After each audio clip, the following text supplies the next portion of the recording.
네, 그럼 지금부터 에릭슨 교과서 제8부 353면 8부는 이제 그리스도의 사역, 7부에서 그리스도의 인격이라고 했지만 그리스도의 정체죠. 그리스도는 누구신가? 그리고 제8부는 그리스도는 무엇을 하셨나인데 36, 37, 38, 39 다 보면 알다시피 모든 챕터가 그리스도의 속죄 사역에 그 초점이 맞춰집니다. 그러니까 십자가에서의 희생 사역에 초점이 맞춰진다는 것을 알 수가 있습니다. 자, 그리스도의 36장 그리스도의 사역 개요라고 해서 먼저 전통적으로 예언자, 왕, 제사장의 사역을 에릭슨은 계시, 통치, 화해로 그렇게 제목을 바꾸어서 소개합니다. 그리고 그리스도의 전생애를 크게 비하와 승기로 나누어서 비하에는 성육신, 죽음, 음부로 내려감, 승기에는 부활, 승천, 아버지의 우편에 앉으심, 그 다음에 재림 이렇게 나눕니다. 자, 그리스도의 기능, 그리스도의 기능 이런 작업 그 제목을 통해서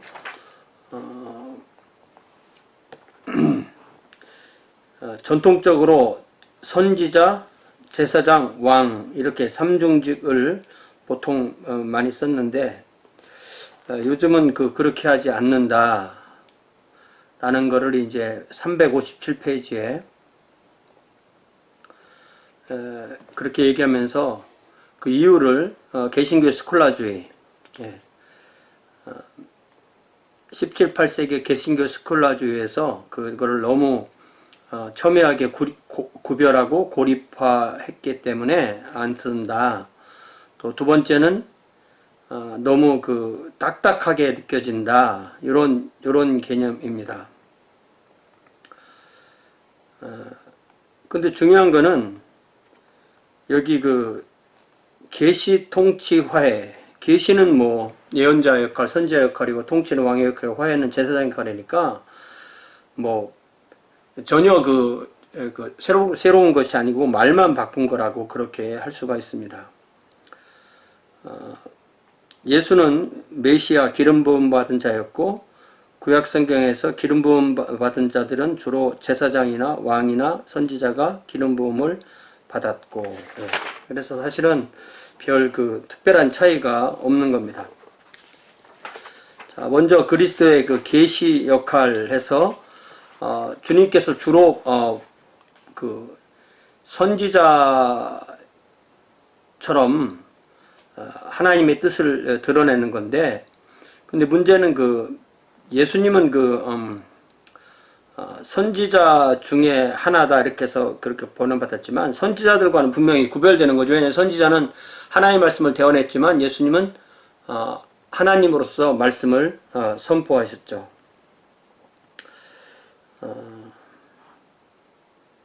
그래서 여기 359페이지 보면 예수님은 복음을 선포하고 또 그런 이야기를 하는데요. 예수님은 여기 359페이지 맨 밑에 보면은 성육신 이전에도 로고스로서 세상 하나님의 말씀을 전하는 그래서 그 다음 페이지에 보면은 재밌는 성경 구절이 베드로전서 1장 11절이죠. 베드로전서 1장 11절에 보면은 이게 이제 구약 성경에 관한 이야기거든요.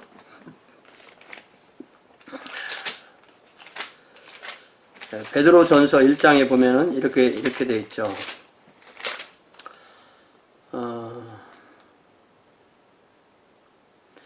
자, 여기 8절부터 보면 이 베드로전서를 받는 이 터키 지역의 성도들이 예수님을 비록 눈으로 볼 수는 없었지만 믿고 또 즐겁고 기뻐하는데 그들의 영혼의 구원을 받았기 때문이다. 그런데 이 구원, 예수님을 통한 이 구원에는 여러분에게 임할 은혜를 예언하던 선지자들이 연구하고 부지런히 살펴서 이 구약의 선지자를 말하는 거죠. 자기 속에 계신 그리스도의 영이 그 받으실 고난과 후에 얻으실 영광을 미리 증언하여서 어느 시에 어떠한 때를 지시한지를 상고한 것이다. 이 섬긴 바가 자기를 위한 것이 아니요 여러분을 위한 것임을 계시로 알게 되었고, 이것은 하늘로부터 보내신 성령을 힘입어 복음을 전하는 자들로 이제 너희에게 고한 것이고 천사들도 살펴보기를 원하는 것이다. 그러니까 결국에 뭐냐면은 구약에 하나님께서 보낸 예언자들의 그들의 안에는 바로 그리스도의 영이 있었고, 그리스도의 영이 복음을 이렇게 선포했다. 그러니까 예수 그리스도는 구약에서도 말씀하시는 하나님이셨다. 그리고 그 예수님께서 가시고 이제는 성령께서 그 사도들을 통해서 그 복음을 여러분에게 전하고 있다. 그래서 여기 베드로전서 이 1장 8절, 9절, 10절, 11절 요 안에서는 구약과 또 예수님의 생애와 예수님 이후 생애가 이렇게 아주 자유롭게 넘나들면서 증언을 하는, 그러니까 예수 그리스도께서 증언했다는 사실을 이렇게 증언하고 있습니다. 또 여기 그 360페이지 위에 그 두 번째 문단에 보면 예수님은 그 성육신하여서 지상에 계시는 동안도 하나님의 말씀을 전하셨다. 그러면서 이제 히브리서 3장을 또 인용하는데요. 히브리서에서도 이제 같은 이런 개념이죠. 히브리서 1장에 보면 옛적의 선지자들로 여러 부분과 여러 모양으로 우리 조상들에게 말씀하신 하나님이, 그러니까 구약에서는 하나님이 예언자들을 통해서 말씀하셨지만 이제 이 모든 날 마지막에 아들로 우리에게 말씀하셨으니, 그러니까 아들도 하나님의 뜻을 말씀하시는 분이시다. 그 아들이 누구냐면은 이 아들은 만유의 후사이시고 저로 말미암아 모든 세계를 지으셨고 하나님의 영광의 광채시고 그 본체의 형상이시고 능력의 말씀으로 만물을 붙드시고 죄를 정결케 하는 일을 하시고 높은 곳에 계신 위엄 우편에 앉으셨다. 이렇게 쭉 그 예수님에 대한 이야기를 쭉 얘기하고 있죠. 자, 이래서 예수님은 공생이 이전에도 말씀하시는 하나님의 뜻을 전했고 공생의 기간에도 이렇게 말씀을 전하였고, 또 셋째로 교회가 그의 계시를 계속 전하고 있다.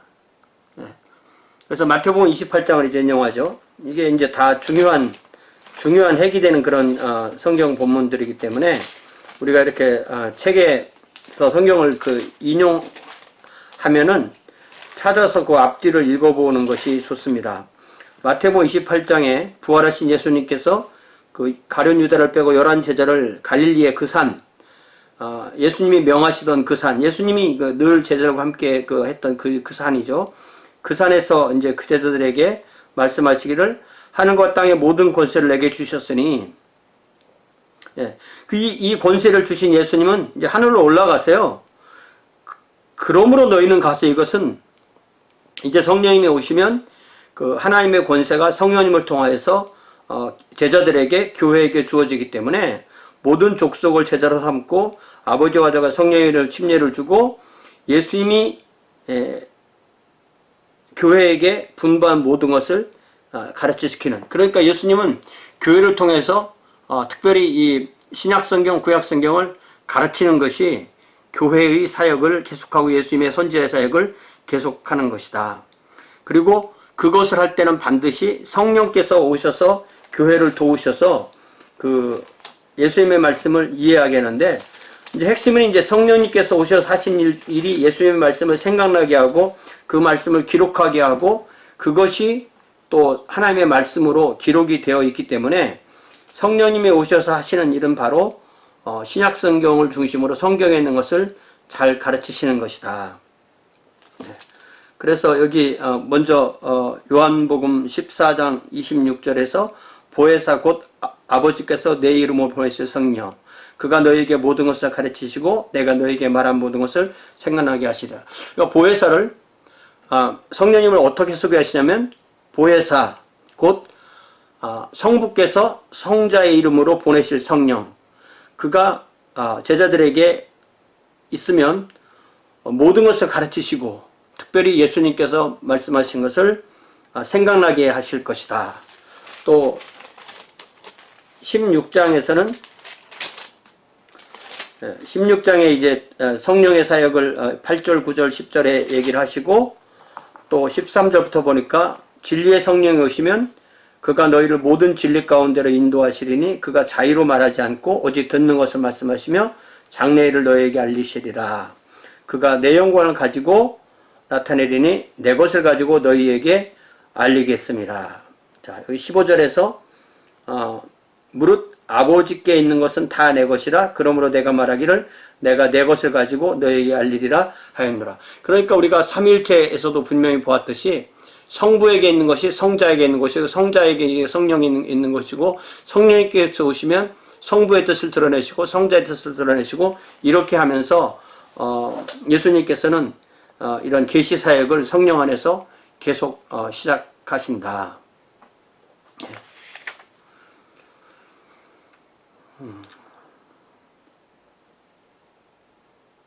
그래서 우리가 성령님을 받았다. 성령님의 말씀을 우리가 배운다. 이렇게 하면서 성경과 다른 얘기하는 사람들을 우리가 그것을 받아들일 수가 없는 가르침이죠. 예.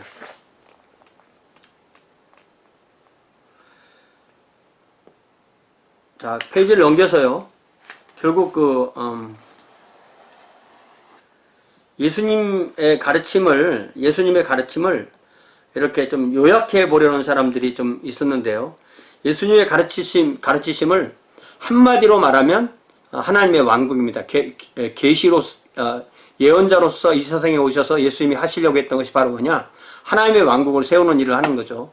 그렇기 때문에 뭐 진보적인 신학자나 보수적인 신학자나 예수님이 하시는 일은 하나님의 왕국의 일을 하셨다라고 하는 것에서는 같이 나가는 것이고, 그리고 예수님의 이런 그 예언자로서의 사역과 또 제사장으로서의 사역과 왕으로서의 사역은 서로 이렇게 연결되어 있다는 것을 우리는 기억을 해야 됩니다. 그런 이야기가 362페이지에 좀 있고요. 자, 그 다음에 이제 그리스도의 왕으로서의 사역인데요. 왕으로서의 사역은 우리 주님께서 온 세상을 통치하시는 분이시다. 그러니까 온 우주를 통치하시는 분이시다. 예. 그런 말이죠. 그러니까 예수님은 온 세상을 창조하시고 또한 온 세상을 유지하시고 온 세상을 통치하시고 온 세상을 심판하시고 온 세상을 새롭게 지으시고 새하늘과 새 땅을 지으시고 삼위일체 하나님과 함께 영원토록 통치하실 하나님이시다. 그게 우리가 보통 성부는 창조주 하나님, 성자는 구속주 하나님, 성령은 우리를 거룩하게 하시는, 이렇게 보통 이렇게 나누어서 생각할 좋아하지만 성자의 사역을 보면 분명히 성자를 골로새서 1장에서도 창조주라고 이렇게 표현하거든요. 그러니까 그렇기 때문에 그렇게 어떤 것을 딱 이렇게 매여 있지 않는, 그런 특별히 여기에서는 매여 있지 않는 부분이 좋은 것 같습니다. 또 우리 주님의 통치는 빌립보서 2장의 맨 마지막에 보면요, 빌립보서 2장에 보면은 우리가 좀 결코 간과해서는 안 되는 귀절이, 빌립보서 2장에 보면은 이제 2장 9절에 이러므로 하나님이 그를 지극히 높여 모든 이름 위에 뛰어난 이름을 주사 하늘에 있는 자들, 땅에 있는 자들, 땅 아래에 있는 자들로 모든 무릎을 예수의 이름에 꿇게 하시고 모든 입으로 예수 그리스도를 주라 시인하여 하나님 아버지께 영광을 돌리게 하시느니라. 그러니까 결국은 살아있는 동안에 예수님을 주로 고백하는 사람들은 하나님의 자녀가 되는 거고, 지옥에 가서 결국은 주로 고백하는 사람들은 그냥 거기에서 주로 고백하는 거죠. 제가 지난번에도 한두 번 얘기했는지 모르지만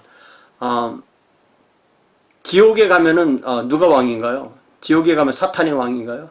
지옥의 통치는 누가 하시나요? 지옥도 하나님이 통치하시는 거죠. 지옥이 하나님이 없는 곳이 아니고 하나님의 통치가 이루어지는 것이고, 지옥이 완성되면, 불과 유황으로 타는 못이 완성되면 그때에 모든 사람이 모든 입으로 예수 그리스도를 주라 시인하게 된다.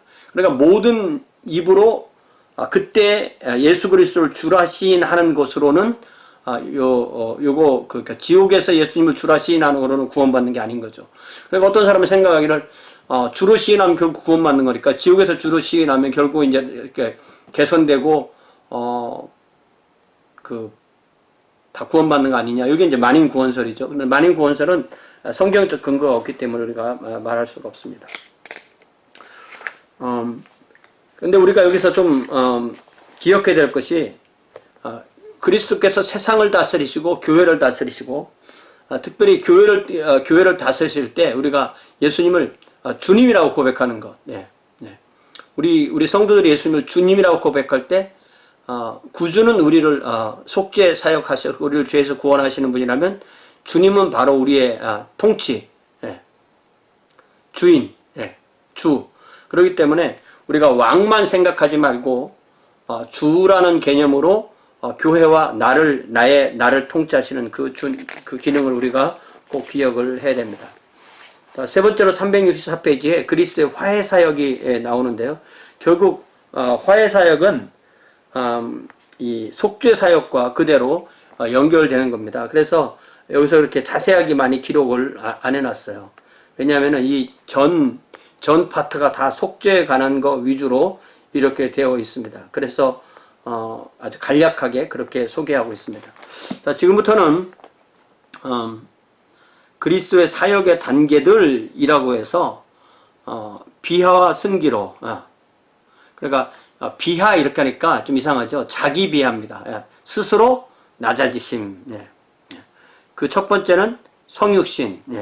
빌립보서 2장에서 말하는 근본 하나님과 본체시나 6절에 그는 근본 하나님의 본체시나 하나님과 동등됨을 취할 것을 여기지 아니하시고 오히려 자기를 비어 종의 형체를 가져 사람들과 같이 되셨고 사람의 모양으로 나타나셨음에 요 성육신 이것이 바로 낮아지신.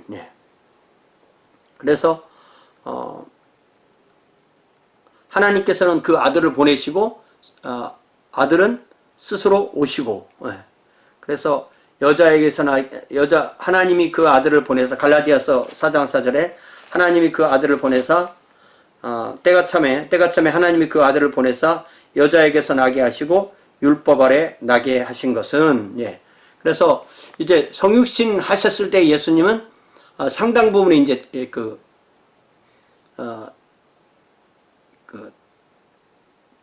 능력이 이렇게 제한되시는 거죠. 그러니까 성부에게 종속된다 이런 표현도 많이 쓰는데 사실은 성육신 자체가 제한된다는 것을 우리는 기억을 해야 합니다.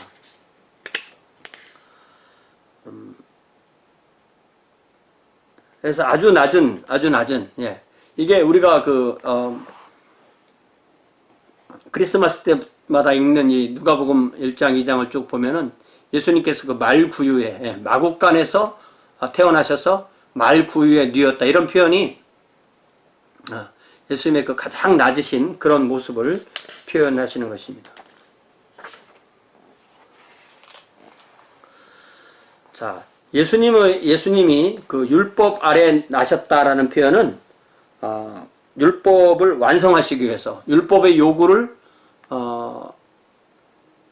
예수님이 친히 다 완성하시고 그것이 이제 갈라디아서 4장 6절이죠. 율법 아래 4장 5절 율법 아래에 있는 자들을 속량하시고 우리로 아들의 명분을 얻게 하려 하심이라.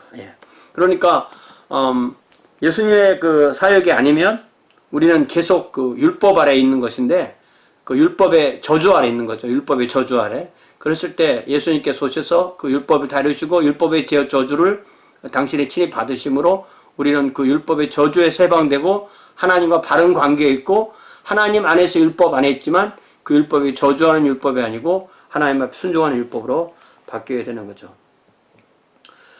자, 우리 주님이 그 삼위일체의 2위이신 우리 주님께서 성육신 하셨을 때 신적 속성이 어떻게 되어 있느냐라는 것에 대한 그런 질문들이 있다고 할 때 여러 가지 의견을 여기에 지금 한 5가지로 이렇게 표현해 놓죠. 첫 번째는 신적 속성을 이제 완전히 포기했다. 신적 속성은 없다라고 하지만 이거는 그 메타모르포시스, 이게 이제 우리 말로 이게 변형이라고 번역했지만 이게 왜 그 유명한 그 우리가 생물 시간에, 중고등학교 때 생물 시간에 배웠던 그 곤충의 그 변화를 할 때 우리가 이거를 미국 교과서에 보면 요 단어를 써놔요. 예를 들자면 애벌레가 고치가 되고 또 그 번데기가 성충이 되어서 이렇게 날아다닐 수 있는 것이 될 때 그런 과정을 원래 단어는 변태라고 그렇게 합니다. 변태. 예. 그 사람 변태야? 라고 말하는 그 변태와 한자도 똑같이 쓰는데, 요 변형이지만 변태라고 번역해도 하는 게 좋습니다. 예수님은 신성의 일부, 즉 자연적 속성이나 상대적 속성 중에서 어느 한쪽을 포기했다. 예. 그러니까 인간이 되기 때문에 실제적으로서 제약이 있다, 그런 거죠. 내지는 예수님은 그의 신적 속성의 독립적 실행을 포기했다. 늘 하나님과 이렇게 상의하면서 그 일을 했다. 내지는 예수님의 신적 속성의 사용을 포기했다. 예수님은 신적 속성을 소유했지만 그것을 갖지 않은 것처럼 행동했다. 네. 뭐 여러 가지 그 의견이 있죠. 요거에서 그 가장 비슷한 게 이제 뭐 2번도 좀 있고요, 3번도 좀 있고, 예. 예. 그렇게 볼 수가 있죠. 이건 뭐 여러분들 잘 생각해 보시면 충분히 이해를 할 수가 있을 겁니다. 자, 368페이지 보면 예수님이 낮아지심으로 인해서 인간성의 모든 조건이 예수님과 함께 있었다. 피로, 실증, 아픔, 고통, 배고픔, 또 배반당하시고 부인당하시고 또 고뇌, 자포자기의 고뇌, 예. 실망, 낙담, 예. 비탄, 예. 그러니까 보통 사람이 느끼는 것 중에 죄를 짓는 것 외에는 다 느끼신다. 자, 이제 그 중요한 그 예수님의 그 낮아지심의 사역은 결국 죽으심이죠. 죽으심. 예.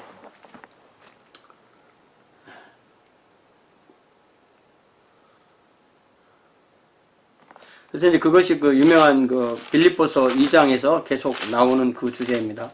이 빌립보서 2장은 원래는 이게 교리를 얘기하려고 한 게 아닌데 그 빌립보 성도들에게 낮아짐을 보여주려 한 건데, 그러다 보니까 예수님의 그 본을 보여서 이 말을 한 거죠. 자, 여기 빌립보서 2장 7절에 보면 오히려 자기를 비워 종의 형체를 가져 사람들과 같이 있으셨고, 8절에 사람의 모양으로 나타나셨음에 자기를 낮추시고 죽기까지 복종하셨으니 곧 십자가에 죽으심이라. 예. 그래서 십자가에 죽으실 때 온갖 죽으시기 전에 그 체포와 또 굴욕과 또 모욕과 조롱과 비웃음과 욕설과 구타와 이런 모든 것을 당하는 그런 것 중에 아마 가장 비참한 것이 네가 만일 유대인의 왕이어든 네가 너를 구원해라. 저가 남을 구원하였으니 만일 하나님이 택하신 자 그리스도는 자기도 구원하라. 이런 조롱, 이런 조롱이죠.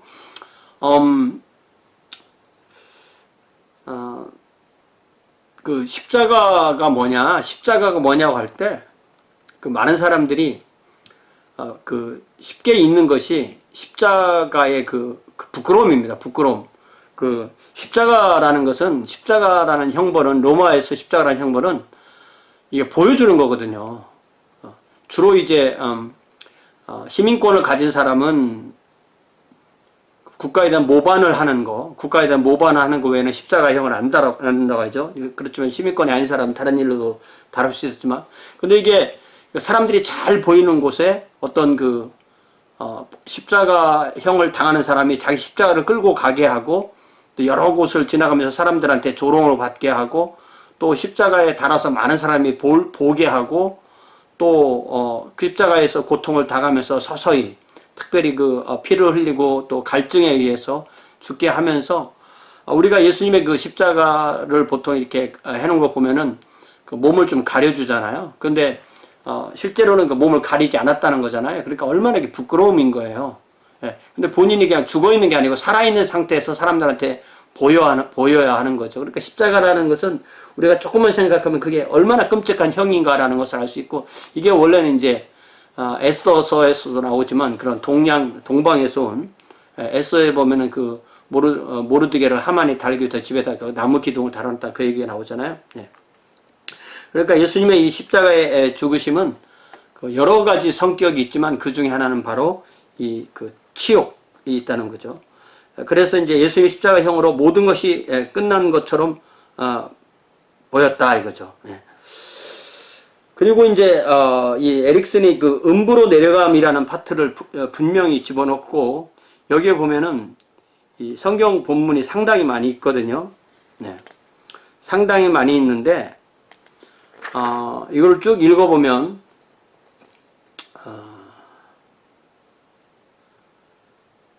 예를 들면 우리가 뭐부터 좀 읽어볼까요?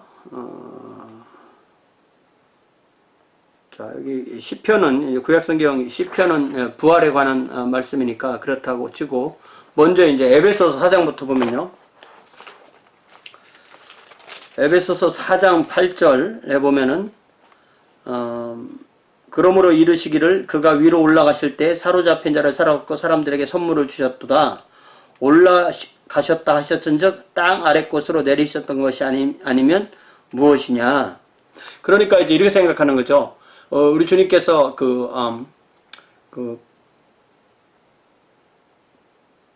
그러니까 그 구약성경에서는 음부가 땅 아래에 있었다 이렇게 생각됐고, 특별히 또 땅 아래였을 때 그 음부의 그 한 부분은 낙원이었다 이렇게 생각할 때, 우리 주님께서 십자가에서 달렸던 다른 강도에게, 예수님을 고백한 강도에게 네가 오늘 나와 함께 낙원에 있으리라 이랬기 때문에 분명히 낙원에 갔고, 그 낙원에 갔을 때 그 영혼들을 데리고 올라갔기 때문에 구약의 성도들이 지금은 하늘에 있다 이렇게 생각하는 거죠. 요 말씀에 의해서. 그러니까 부활시나 나중에 뭐 승천시나. 그리고 또 분명히 우리 주님께서 이렇게 낮아지심에서 땅 아래 곳으로 낮아졌다 할 때 그 아래 곳이 낙원만 말해서는 안 된다 이렇게 생각하는 것입니다. 또 고린도전서 3장 16절을 보면 또 이제 고린도전서가 디모데전서 3장 16절을 보면, 디모데전서 3장 16절을 보면은 크도다 경건의 비밀이여 그렇지 않다 하나니 없도다. 자, 우리 주님의 사역을 쭉 소개하는 겁니다. 그는 육신으로 나타나신 바 되었고 영으로 율당함을 입으시고 천사들에게 보이시고 만국의 자, 이거 뭐냐,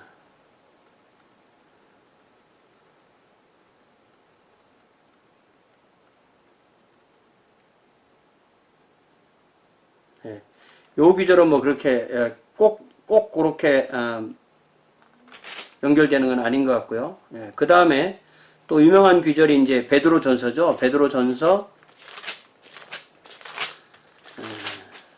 3장. 자, 베드로전서 3장에서 그 유명한 일단 18절 3장 18절을 보면, 그리스도께서 한 번 죄를 위하여 죽으사 의인으로서 불의한 자를 대신하셨으니 이는 우리를 하나님 앞으로 인도하려 하심이라. 육체로는 죽임을 당하시고 영으로는 살리심을 받으셨으니 저가 또한 영으로 옥에 있는 영들에게 전파한 것이다.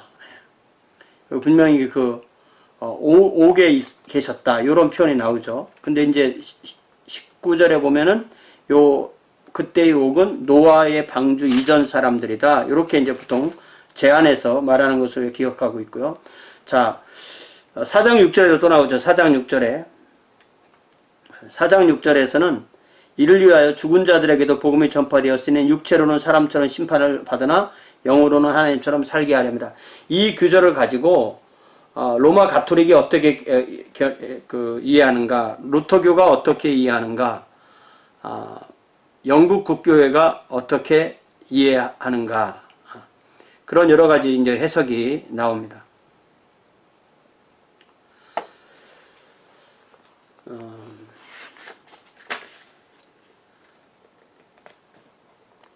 그랬을 때, 그 372페이지에 보면 결국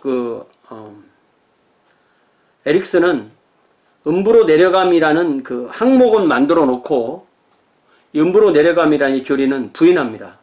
네.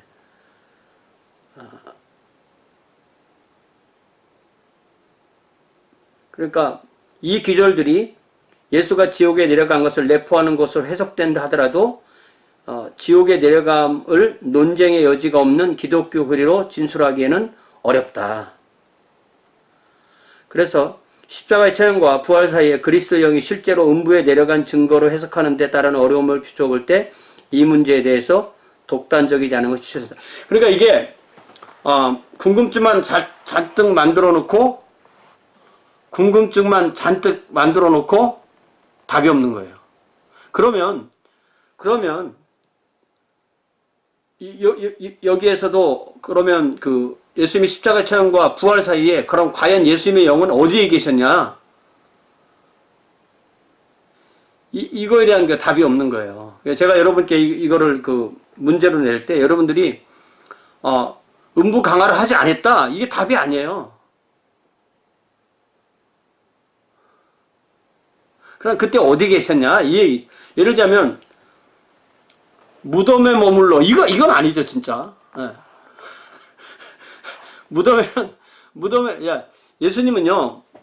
예수님이 십자가에서 금요일 오후 3시에 운명하셔서 그 오후 3시부터 주일날 새벽에 부활하시는, 그러니까 금요일날 오후 3시니까 토요일날 오후 3시, 그러면 이제 12시간쯤 됐죠? 24시간쯤 됐죠?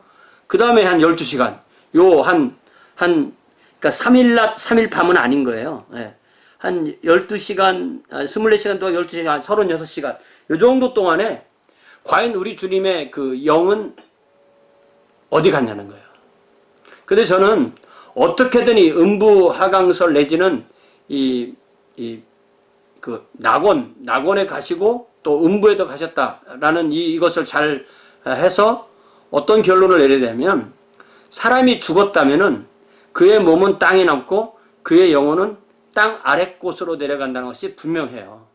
근데 이 사람들이 이 교리를 만들기 싫어하는 이유가 지옥에 갔다는 말이 이게 좀 느낌이 너무 안 좋은 거예요. 그러나 예수님이 우리를 위해서 죄인으로서 죽으신 거잖아요. 근데 죽었다는 그 자체로 모든 것이 다 끝났다. 그러면 그 영혼은 그 죽는 그 순간에 바로 예수님이 죽음만 맛보시고 바로 부활하셨어 몰라도 그 3일간의 간격 동안에 그 죽은 자들의 영혼이 가는 곳에 예수님의 영혼이 가지 않았다면 그게 진정한 죽음일까? 이거 생각을 해봐야 되는 거죠.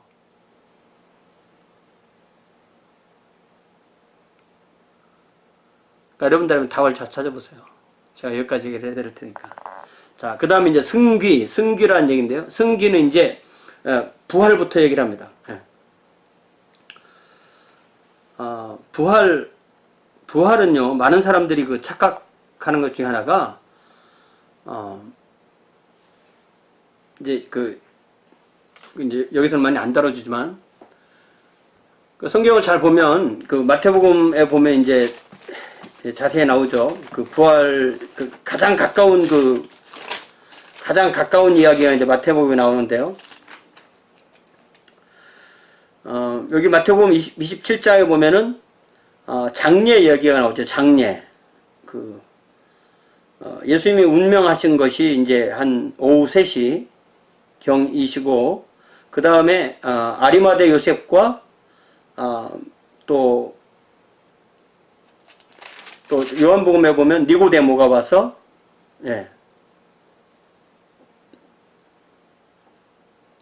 와서 빌라도에게 예수님의 시신을 받았어. 그러니까 오후 3시에 돌아가시고 한 오후 6시, 7시에 일몰이 된다면 그게 벌써 일몰이 되면 그 다음에 안식일이잖아요. 아주 짧은 시간에 예수님을 장사를 지내야 되니까 아리마대 요셉이 자기 무덤에 예수님을 이렇게 장례할 때 그 자리에 막달라 마리아, 다른 마리아가 그 장면을 보고 있었고, 그 다음에 그 안식일 예배일 다음 날이니까, 예배일은 금요일, 안식일 예배일이 금요일이고 그 다음 날이 이제 안식일이니까 토요일에 쉬지 않고 대제사장과 바리새인들이 빌라도한테 가서 좀 부활한다고 하니까 잘 지켜주십시오 했을 때, 너희들의 파수꾼을 가서 지켜라, 인봉화 무덤을 지키게 되고, 안식일이 다 끝나고 안식 후 첫날이 되려는 28장 1절 미명, 그러니까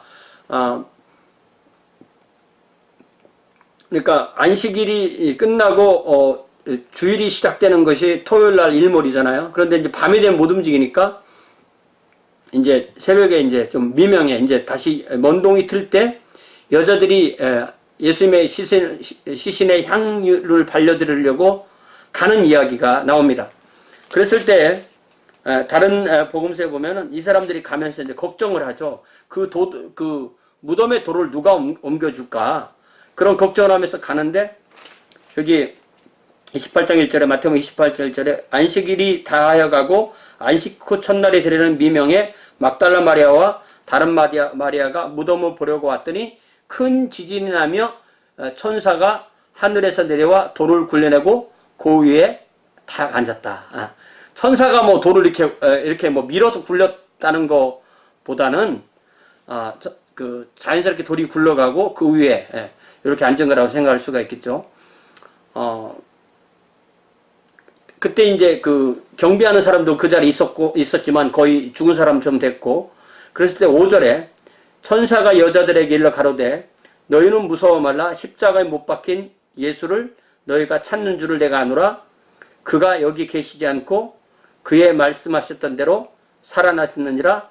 와서 그의 누우셨던 것을 보라. 그리고 빨리 가서 제자들에게 죽은 자 가운데서 살아나셨고 우리 주님께서 갈릴리로 가니까 거기서 너희를 배우리라. 그러니까 아마 이 여자들이 그 무덤을 아마 안 보고 간 것 같기도 해요. 네. 그러니까 뭐냐면 이 무덤 문을 이렇게 열어준 것은 부활하신 예수님이 빠져나올 길을 만들어 주려고 한 게 아니라, 이미 예수님이 부활해서 밖에 그의 몸과 함께 부활한 몸으로 밖에 나오셨는데 이 장애를 그냥 그대로 통과하시는 그런 몸인 거죠. 그렇지만 그 몸이 부활하셔서 없어지셨다라는 것을 알려주려고 그 문을 열어주는 거지. 요한복음에 보면 이제 예수님의 이 여자들이 가서 얘기를 해줬을 때 예수님의 두 제자가 달려가서 예수님의 무덤을 보는 이야기가 20장에 나오죠.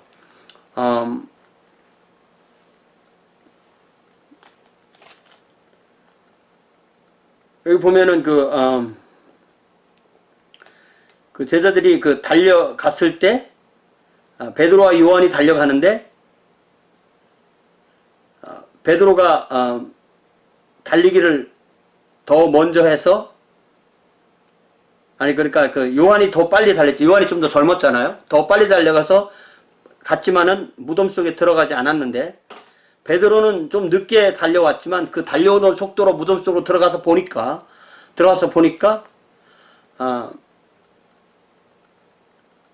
6절에 세마포가 놓였고 머리를 쌌던 수건은 세마포와 함께 놓이지 않고 딴 곳에 개켜 있더라. 이렇게 돼 있잖아요. 그러니까 빈 무덤, 소위 빈 무덤이라는 것은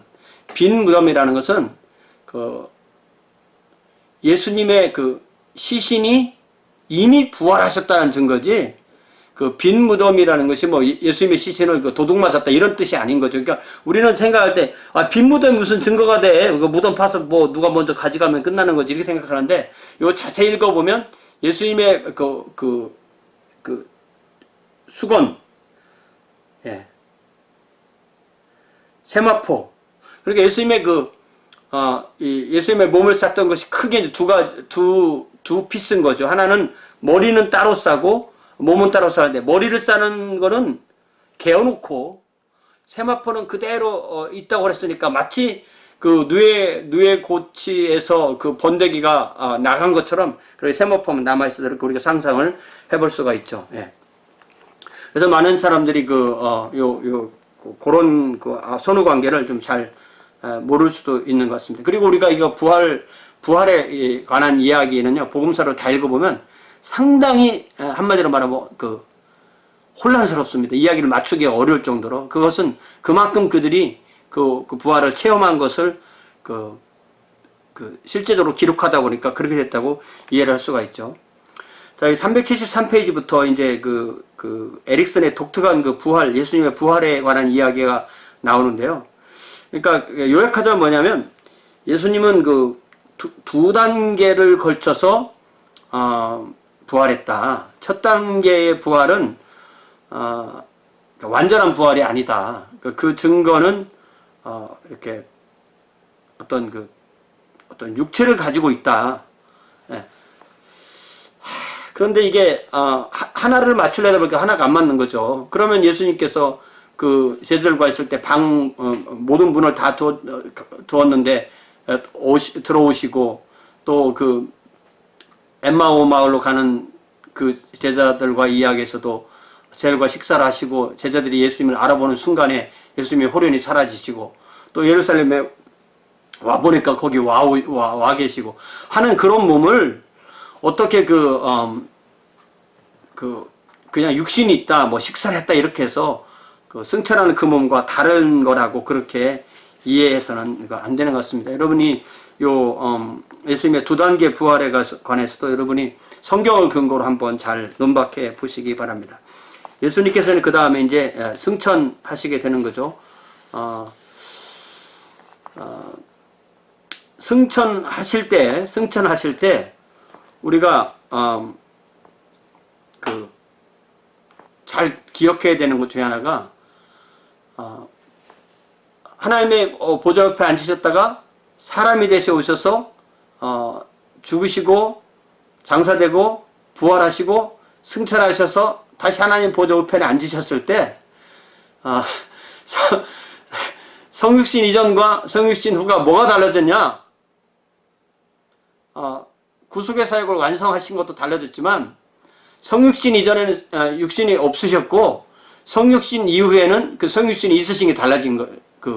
부활의 몸으로 하나님 보좌 우편에 앉아 계시는 게 그게 달라진 거죠. 우리가 요한계시록을 잘 보면요. 성부 하나님을 나타낼 때는 주로 보좌에 앉으신 분이라고만 표현하지 보좌에 앉으신 분의 형체를 그리지를 않아요. 아주 굉장히 요한계시록 읽어보면 그것이 정확합니다. 표현이. 그런데 성자 예수님을 얘기할 때는 주로 뭐 인자 같으니 이런 표현도 하지만 어린 양이라는 표현을 해서 어떤 상징적인 표현도 되고 또 어떤 형체가 있으신 분으로 그렇게 얘기를 합니다. 그렇기 때문에 기독교는 이 헬라 철학처럼 어떤 물질적인 것에 대해서 완전히 도외시하는 모든 물질적인 것은 다 허상이다 이렇게 말하는 게 아니고요. 또 이 인도 철학이나 뭐 힌두교 철학처럼 이 창조주와 피조물을 구별하지 않고 살아있으면 피조물이고 죽으면 창조주로 돌아가는 그래서 이 공즉시색 색즉시고처럼 이렇게 하나로 돌아가는 그런 거하고 달라요. 그래서 분명히 우리가 지난번에 에릭슨도 얘기하듯이 기독교의 실제로는 창조주 그러니까 삼일체 하나님이라는 궁극적인 실제 그리고 모든 피조물이라는 이 실제 그리고 나중에는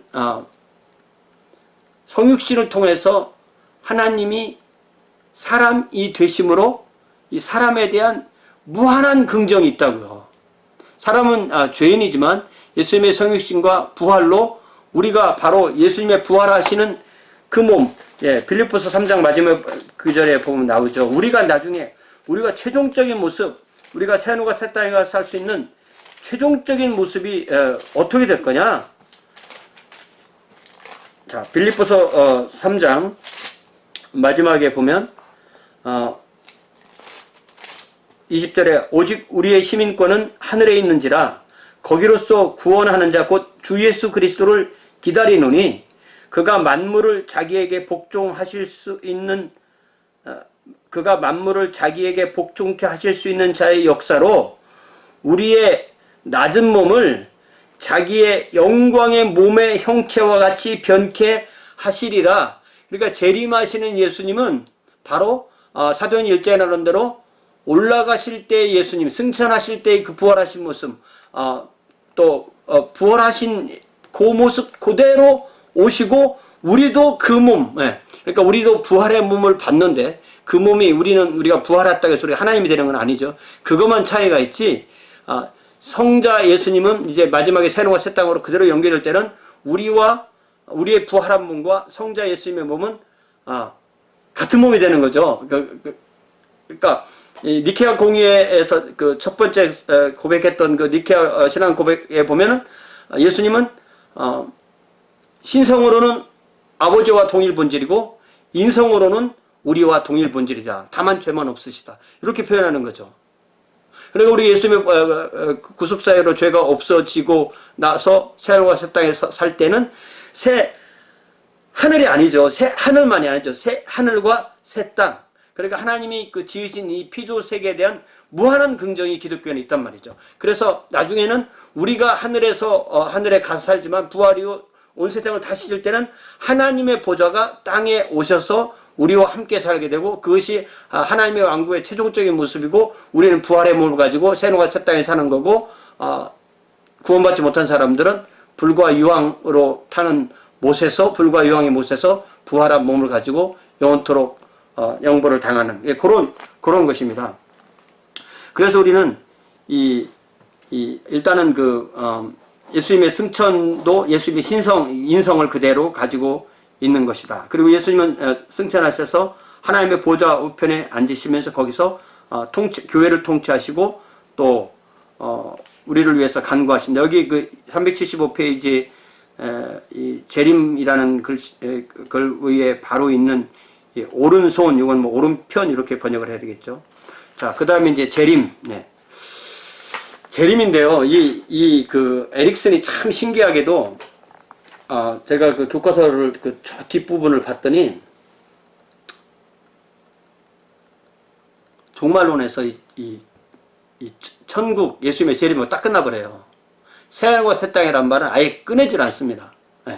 3판에서나 다른 판에서 어떤지 모르는데 참 굉장히 신기한 거죠. 근데 요한계시록 우리가 분명히 보면은 성경 계시의 마지막은 새하늘과 새 땅입니다. 우리가 이걸 잊으면은 끝이 안 난 거예요. 왜 이렇게 되는지 모르겠어요. 자, 그럼 이제 37장부터는 속죄에 관한 이론, 속죄에 관한 이론.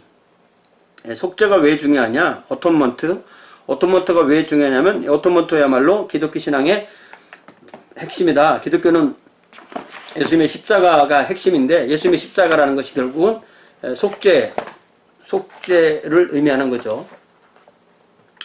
그래서 이 속죄에 대해서 이제 계속 이야기가 나옵니다.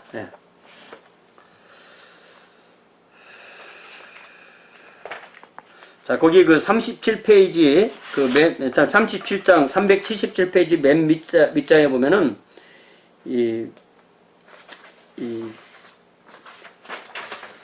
십자가의 중대성, 이렇게만 해놓고 봐봐요. 맨 밑에 줄 보면 대부분의 신학자들은 속죄의 중요한 본질 또는 언어 유의적 표현인 십자가의 중대성을 이런 정신 저런 방식으로 인정하고 있다. 이렇게 하면은 이게 십자가의 중대성이 언어 유의라면서 그걸 가로 열고 좀 원어가 뭐라고 써놨는지 좀 써주지. 그걸 안 써주잖아요. 이런 게 참 이 번역이 좀 프로페셔널하지 못한 거죠. 십자가의 중대성이라는 말이 이제 cruciality라는 단어를 쓰는데요. 이 crucial. 근데 이게 cruciality가 제가 단어를 아무리 찾아봐도 이게 없는 거예요. 그러니까 그냥 없는 단어를 이때 명사형으로 만들었는데 이 crucial이라는 이 중요한이라는 말 안에는 이미 그 단어의 어원에 보면은 크로스라는 의미가 들어있어요. 그래서 그런 면에서 또 이 crucial이라는 말이 어떤 면에서 이 잔혹칼이란 만치 십자가처럼 잔혹칼이란 만치 중요한 아주 치명적으로 중요한 이런 말이기 때문에 어떤 언어 유의가 있다는 것입니다. 자, 그러면서 이제 에밀 브루너, 레온 모리스 이런 사람들이 십자가를 바로 이해한 것이 예수 그리스도를 바로 이해한 것이다. 속죄가 신앙의 핵심이다. 뭐 이런 표현들을 했다는 것이죠. 자, 그리고 예수 그리스도의 그 십자가 그리고 부활, 그리고 이 십자가의 모든 초점이 맞춰지기 때문에 기독교의 모든 것은 이 십자가를 이해하는 것에 핵심이 들어있다. 예, 그런 얘기를 하는 거죠. 자, 거기 이제 설명은 여러분이 보시고요. 지금부터 예수님의 그 속죄에 대한 다양한 이론들이라는 것으로 5가지 그 이론을 소개를 합니다. 이것이 5가지가 정도를 이제 깊이 해 나가는 거죠. 보통 그 에릭슨이 소개하는 방식 보면 양극을 얘기해서 이쪽 극단 이쪽 극단이어서 가운데로 오는 방식도 있고요. 아니면은 중요한 것부터 시작해서 안 중요한 거로 갈 수도 있겠고, 어떤 것은 이제 안 중요한 것부터 시작해서 중요한 것으로 가는 경우도 있는데요.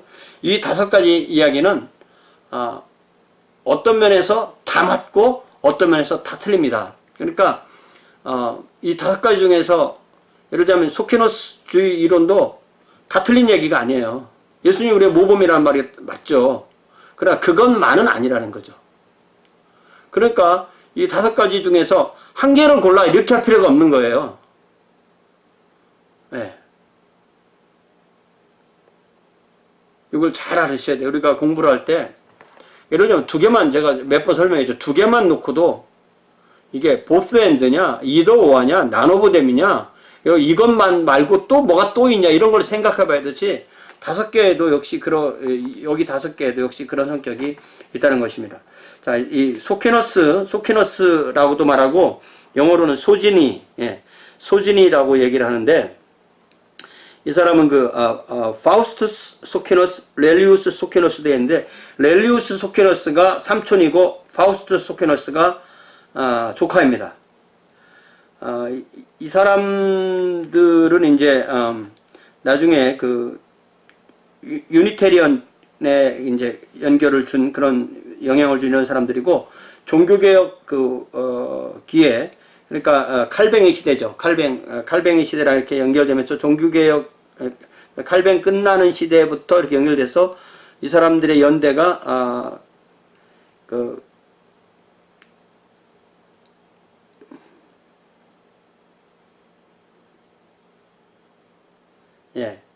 렐리우스는 1525년생, 파우스투스는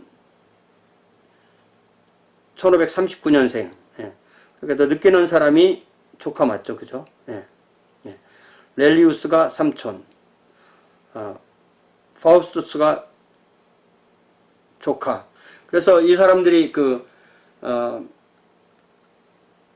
예를 들면 파우스투스가 1604년에 죽었으니까 17세기니까 종교개혁 이제 후반기까지 영향을 준 사람들인데, 이 사람들은 예수님의 신성을 부인했기 때문에 예수님의 대속적중도 부인합니다. 그러면 뭐만 남느냐면 그들에게는, 예수님에게 남는 것은 한 훌륭한 사람이다.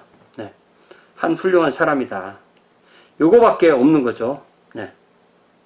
그렇기 때문에 인간에 대한 이해도 펠라기우스적 견해고, 하나님이 예수님을 보내신 이유는 한 예로. 그러니까 이게 펠라기우스도 그러니까 아담 때문에 죽는 것도 아니고 예수 때문에 구원받는 것도 아니다. 아담은 나쁜 본이고 예수님은 좋은 본이다. 그런 거랑 똑같은 거죠. 그래서 이거는 속죄 이론 중에서 가장 이제 얕은 거죠. 그러니까 우리의 모범이신 예수님에 대한 것을 우리가 포기해서는 안 되지만 그것만 얘기해서는 안 된다는 것입니다. 자, 2번째는 이제 도덕 가마설. 이건 뭐냐면은 이제 아벨라르, 그리고 근대에 와서는 영국의 부시넬, 이런 사람들의 이야기인데, 예수님이 죽으시는 것을 보고 예수의 죽음을 하나님께서 인간에게 보여주심으로써 그 사람들이 그 마음에 충격을 받아서 나 때문에 저렇게 죽었구나. 하나님이 인간을 얼마나 사랑하시는지, 하나님이 하나님이 세상을 이처럼 사랑하셔서 그 아들을 죽게 하셨으니까 내가 그 하나님을 이제 사랑해야지. 그런 표현으로 감화를 주신 분이다. 이런 의미인 거죠. 네.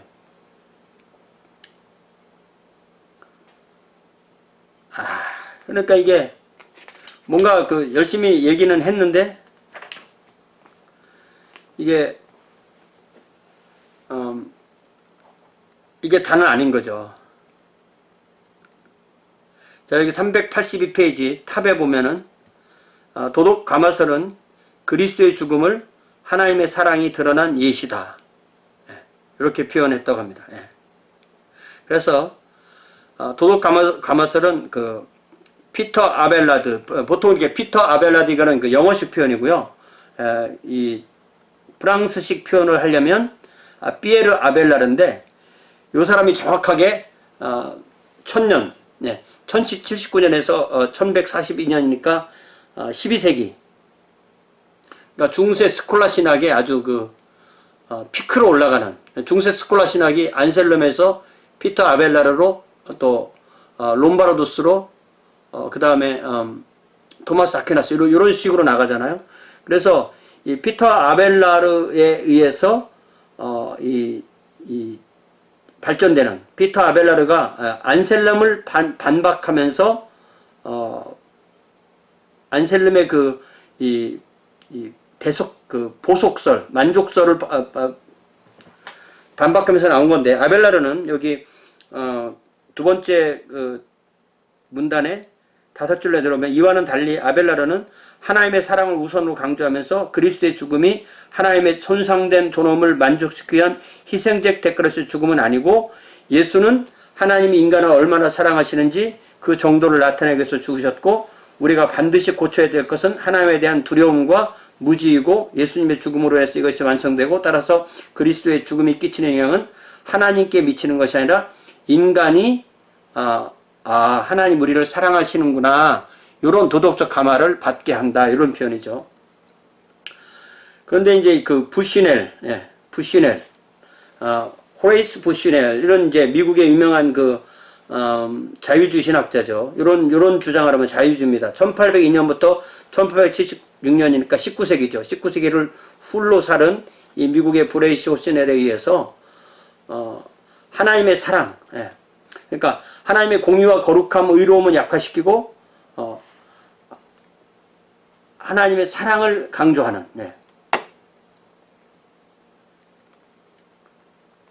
하나님으로부터 떠난 인간들이 예수님을 보고 하나님께로 돌아오는 이런 것을 강조한다는 거죠.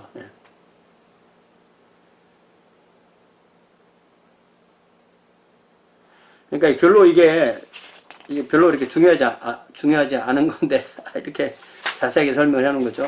자, 거기 383페이지에 보면요.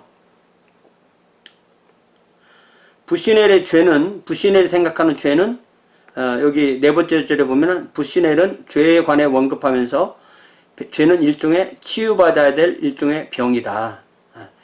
이런 것을 고쳐주기 위해서 우리 주님께서 오셨다. 그래서 또 좀 밑에 내려오면 예수의 죽음은 사랑을 보여주기 위한 형태에 지나지 않은 것이다. 그래서 여기 이제 부시넬의 표현을 보면 여기 이제 각주 9번에 있는 그 문장을 보면요. 시간 속에서 발생한 하나의 사건으로 취급되는 예수의 죽음은 그 자체가 사회의 목표나 목적으로 주어진 것이 아니다.